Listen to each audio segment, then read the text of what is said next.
If you love these people so much, you can mourn them. Don't do it! Stop! Never! Whoops. Welcome to 5 Points of Articulation, where I review action figures and then articulate 5 points to help you decide if you want to add that figure to your collection. The 5 points I discuss are packaging, presentation, poseability, playability, and price. I'm Jason, and if you enjoy my content, please like, share, subscribe, do all the YouTube rigmarole.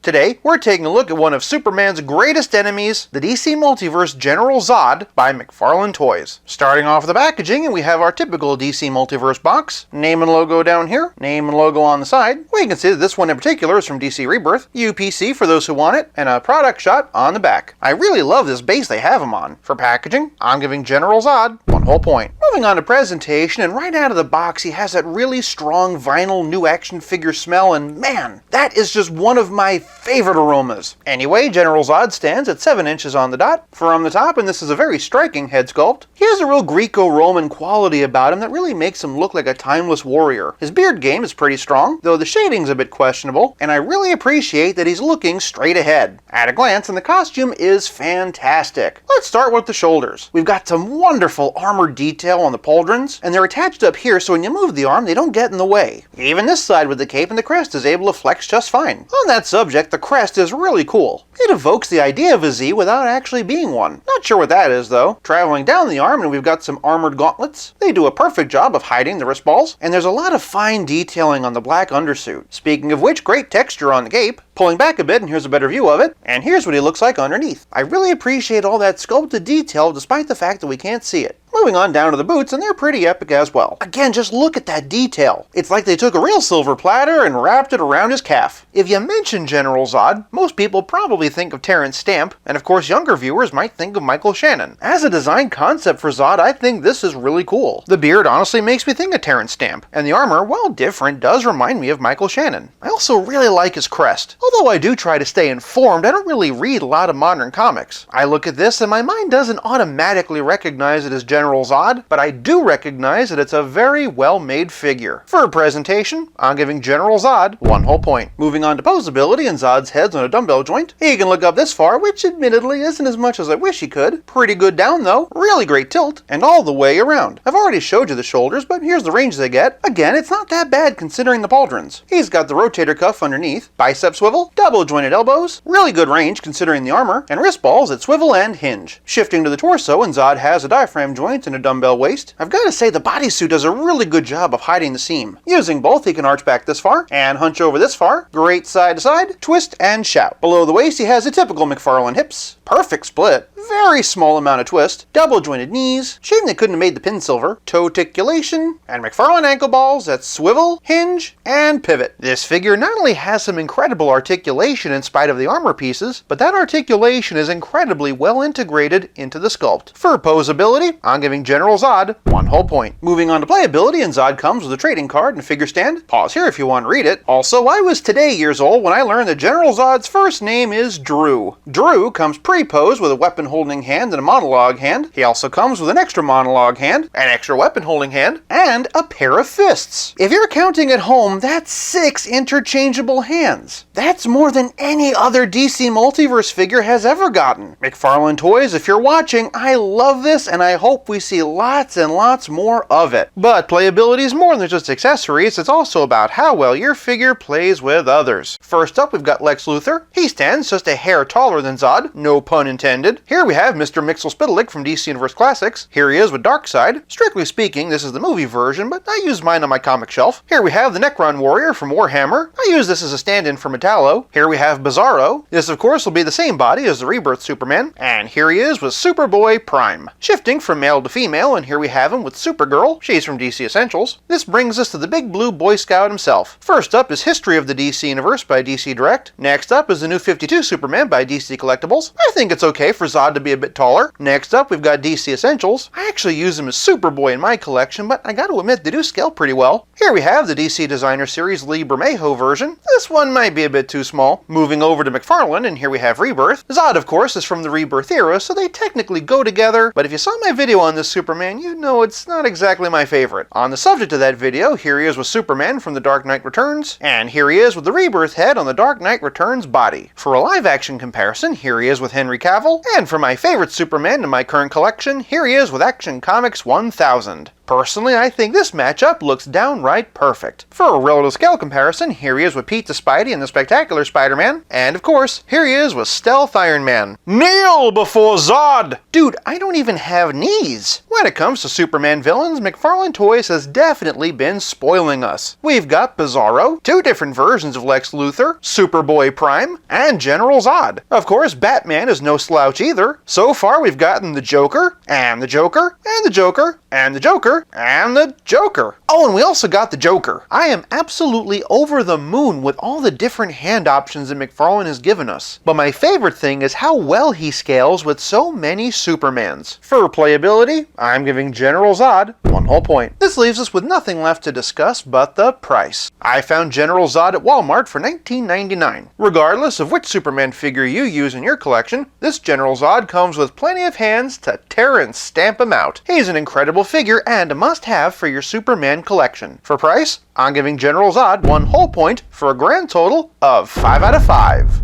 If you like this video, check out one of these. Thank you so much for watching. I'll be back again real soon, but until then, play nice and have fun.